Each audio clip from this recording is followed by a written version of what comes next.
రాష్ట్ర ప్రభుత్వం మరి ముఖ్యంగా కాంగ్రెస్ పార్టీ తన మేనిఫెస్టోలో పెట్టినట్టుగా కామారెడ్డి డిక్లరేషన్లో 42% రిజర్వేషన్ ఇస్తా అనేటువంటి ఒక మాట చెప్పడం జరిగింది. ఆ మాట మమ్మల్ని అందరిని ఆకర్షించింది అధ్యక్ష. 42% రిజర్వేషన్ కులగణన అనేటువంటి మాట మాలాంటి వాళ్ళని ఆకర్షించి కాంగ్రెస్ పార్టీలోకి చేరడం జరిగింది అధ్యక్ష. గౌరవ మంత్రి గారు చెప్పినట్టుగా 42% తీసుకోవడానికి దానికోసం రాష్ట్ర ప్రభుత్వంతో కలిసి పోరాడడానికి మేము సిద్ధంగా ఉన్నాం అధ్యక్ష. కానీ మా ఆవేదన తాత్కాలికమైంది కాదు అధ్యక్ష. ఇది ఎందుకు చెప్తా ఉన్నంటే అధ్యక్ష, ఇప్పుడు మంత్రి గారే చెప్పారు 150 ఇండ్లకు ఒక క్లస్టర్గా డివిజన్ చేసి మనం రాష్ట్రంలో సర్వే చేసినామని చెప్పి చెప్తా ఉన్నాం అధ్యక్ష. ఎస్, మంత్రి గారు చెప్పిన మాటే ముఖ్యమంత్రి గారు కూడా చెప్పిండు అధ్యక్ష. 94,643 క్లస్టర్లుగా విభజించినామని చెప్పిండు అధ్యక్ష. ఈ 150 ఇంటూ 94,643 కొడితే 1,41,000 ఇండ్లు వస్తున్నాయి. 1,41,00,000 ఏది 1,41,00,000 ఇండ్లు వస్తున్నాయి అధ్యక్ష. మరి మేబీ కావచ్చు, నేను కాదంటలేను. కానీ ఈ క్లస్టర్ల విభజన కానీ లేకపోతే మనం చేసినటువంటి కార్యక్రమంలో నేను గతంలో పదే ఇప్పుడు కూడా చెప్తా ఉన్నా, ఏమైనా పొరపాటు ఉంటే సరి చేసుకోవడానికి ఛాన్స్ ఉంది. ఎందుకంటే ఇంకా మనం లెక్కలు బయట పెట్టలే కాబట్టి. రెండో విషయం ఏంటంటే అధ్యక్ష, ఇది ఎందుకు చెప్తా ఉన్నాను మరి మళ్ళన్నా ఈ 42% తీసుకోవచ్చుగా చెప్పింది అదంటే కాదు అధ్యక్ష. అక్కడ దాని చాటును దాగి ఉన్న ప్రమాదాన్ని చెప్తా ఉన్నాను నేను. దయచేసి మా అన్నగారు గమనించాలి, గౌరవ మంత్రి గారు గమనించాలి అధ్యక్ష. 42% మాకు ఇస్తాన్న మాటకు కట్టుబడి ఉన్నందుకు కాంగ్రెస్ పార్టీకి ఆ పార్టీ అధినాయకత్వానికి మేము కృతజ్ఞతతో ఉన్నాం అధ్యక్ష. బీసీలం ఇప్పటికి కూడా ఉంటాం. కానీ ఇక్కడ ఈడబ్ల్యూఎస్ కోటా అధ్యక్ష, గౌరవ జీవన్ రెడ్డి గారు ఒకానొక సందర్భంలో మేము 10% లేమయ్యా, మాకు 10% ఎందుకు ఇస్తున్నారయ్యా ఈడబ్ల్యూఎస్ అని చెప్పి జీవన్ రెడ్డి గారు చెప్పినటువంటి మాట అధ్యక్ష. ఇక్కడ అనూహ్యంగా అప్పర్ కాస్ట్ జనాభా పెంచి చూపించడం ద్వారా ఈడబ్ల్యూఎస్ కోటా 10కు 10 అమలు చేసుకోవడానికి ఇది ఉపయోగపడుతుంది అధ్యక్ష. మరి ఈ 56% చూపిస్తే వాస్తవానికి నా అంచనా ప్రకారం ప్రభుత్వ లెక్కల ప్రకారమే ఎక్కువ ఉంది. అయినా కూడా ఓకే, పర్వాలేదు అధ్యక్ష. కానీ ఈడబ్ల్యూఎస్ కోటా ఇది నిన్ననే గ్రూప్ 1 రిజల్ట్స్ వచ్చినాయి. గ్రూప్ 2 మెరిట్ లిస్ట్ వేసినాం.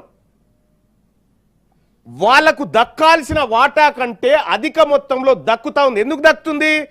ఇక్కడ నీ జనాభా తక్కువ చూపించి వాళ్ళది ఎక్కువ చూపించడం వల్ల ఆ 10% ఇంప్లిమెంట్ అవుతుంది. లేకపోతే కోర్టులో ఆ 10%ను ఉంచవు.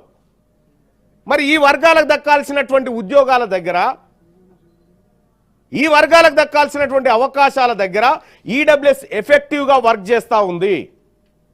దాన్ని రక్షించేటువంటి కార్యక్రమాలు జరుగుతూ ఉన్నాయి. ఓకే, చెప్తా. ఓకే, ఆ డాటాకు నోటిఫికేషన్కు ఇప్పుడు సంబంధం లేదని చెప్తా ఉన్నారు అధ్యక్ష. మంచిది అధ్యక్ష. నేను జరగబోయేది ఇప్పుడు ఈ రోజు జరిగిన అంశం గురించి కాదు అధ్యక్ష, భవిష్యత్తులో జరగబోతున్నటువంటి దాని గురించి చెప్తా ఉన్నా నేను. భవిష్యత్తులో జరగబోయేటువంటి ప్రమాదం గురించి మనమంతా ఇక్కడ ఉన్నటువంటి నాయకులం, గౌరవ మంత్రి గారు, మేమంతా బలహీన వర్గాల నుంచి బీసీ నాయకత్వం నుంచి వచ్చినటువంటి వాళ్ళం. మేమంతా మా వర్గాలకు అన్యాయం జరుగుతుంటే గౌరవ అధ్యక్ష మీరు కూడా ఇదే వర్గాల నుంచి వచ్చినారు. ఈ వర్గాలకు ఫ్యూచర్లో జరిగేటువంటి ప్రమాదాన్ని పసిగట్టి లెక్కలు పక్కాగా ఉండాలని చెప్తా ఉన్నా నేను. ఇవాళ నేను 42%కు వ్యతిరేకంగా లేను. 42% తీసుకుంటాం, 42% బరాబర్ తీసుకుంటాం. అది మన వాటా తాత్కాలికమైందే, పూర్తి స్థాయిలో అంటలేం. ఇంకా మళ్ళీ తీసుకోవాల్సినటువంటి అవసరం ఉంటుంది.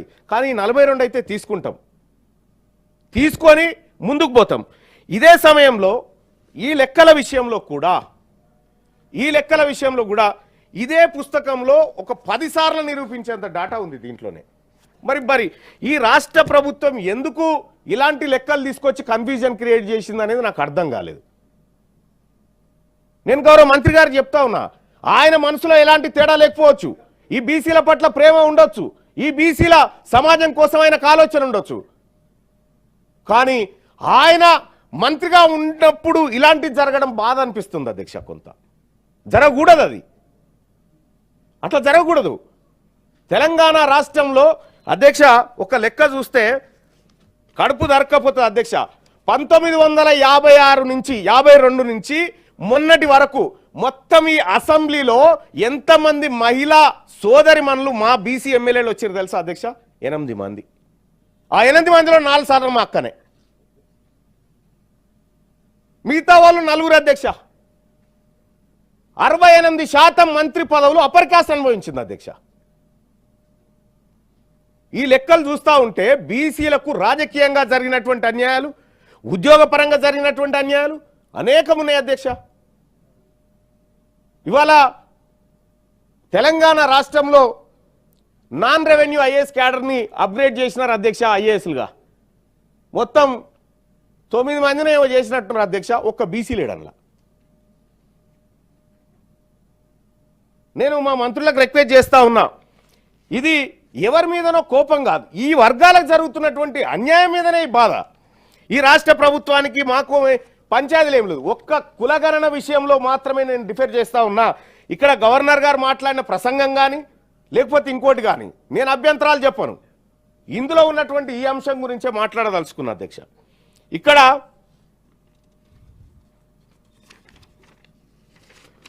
అధ్యక్ష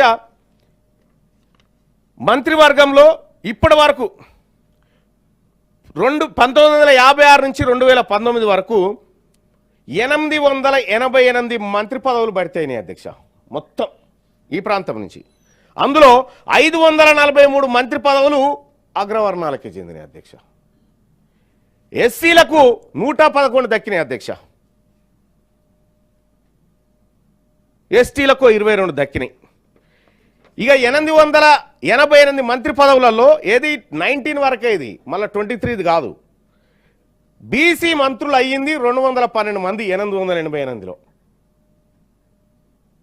అంటే ఇక్కడ వాస్తవానికి కూడా ఈ తెలంగాణ రాష్ట్రానికి బీసీ ముఖ్యమంత్రి ఉంటే ఈ లెక్కలు పక్కాగా వాటా పక్కాగా దక్కేది అనేది బీసీ ప్రజల అభిప్రాయం అధ్యక్ష. మా పొన్నం ప్రభాకర్ అన్న ముఖ్యమంత్రి అయితే ఇలా ఈ లెక్కలు ఇట్లుండయి. మా సురేఖక్క ముఖ్యమంత్రి అయితే ఇట్లా ఉండదు, లెక్క మారిపోతుంది. ఎవరు అడ్డం పడుతురు? మేమెందుకు అడ్డం పడతాం?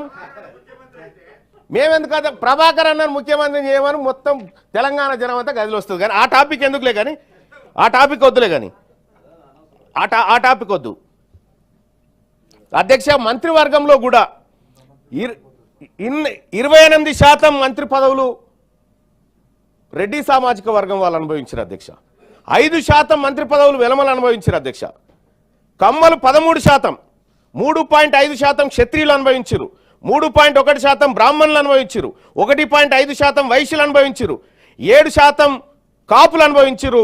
మొత్తం వీళ్ళు అప్పర్ కాస్ట్ అంతా కలిసి దాదాపు 61.1% పదవులను అనుభవించారు అధ్యక్ష, మంత్రి పదవులని. నన్ను ఎటు కలిపిన ఏం కాదు, నాది డ్యూయల్ సిమ్.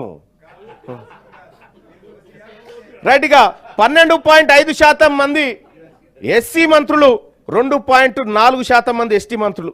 ఇక మిగిలిన 23.2% అధ్యక్ష. 1931లో లెక్క తీసినా ఇదే శాతం ఉన్నది అధ్యక్ష. ఆ రోజు నుంచి వివక్ష కొనసాగుతూనే ఉంది. మరి ఈ వివక్ష పోవాలంటే ఖచ్చితంగా తెలంగాణ రాష్ట్రంలో బీసీల జనాభాకు తగ్గట్టుగా వాటా రావాలి. నేను ఈ సభ నుంచి చెప్తా ఉన్నా అధ్యక్ష, ఈడబ్ల్యూఎస్ కోటాకి నేను వ్యతిరేకం కాదు. అందులో ఉన్న పేదవానికి కరెక్ట్గా అని వాటా దక్కాలి. అందులో ఉన్న ఎంతమంది ఉన్నారో అంత వాటా దక్కాలి. కానీ అదనంగా ఇవ్వడం అనేది బీసీల తలలోంచి గుంజుకొని ఉద్యోగాలు ఇచ్చేటువంటి కార్యక్రమమే. క్యూ న్యూస్లో పనిచేయటకు వీడియో ఎడిటింగ్ మరియు ఎస్ఈఓలో అనుభవం గల జూనియర్ ఎడిటర్స్ కావాలను సంప్రదించవలసిన నెంబర్ 8688926084. లేటెస్ట్ న్యూస్ తెలుగు మరియు ఇంగ్లీష్ అప్డేట్స్ కోసం ఇప్పుడే క్యూ న్యూస్ అఫీషియల్ యాప్ ని ప్లే స్టోర్ నుండి డౌన్లోడ్ చేసుకోండి. సరికొత్త సమాచారాల కోసం క్యూ న్యూస్ వెబ్సైట్ ని ఫాలో అవ్వండి. ఛానల్లో ప్రాంతీయ, జాతీయ, అంతర్జాతీయ వార్తలు వీక్షించండి. లైక్ చేయండి.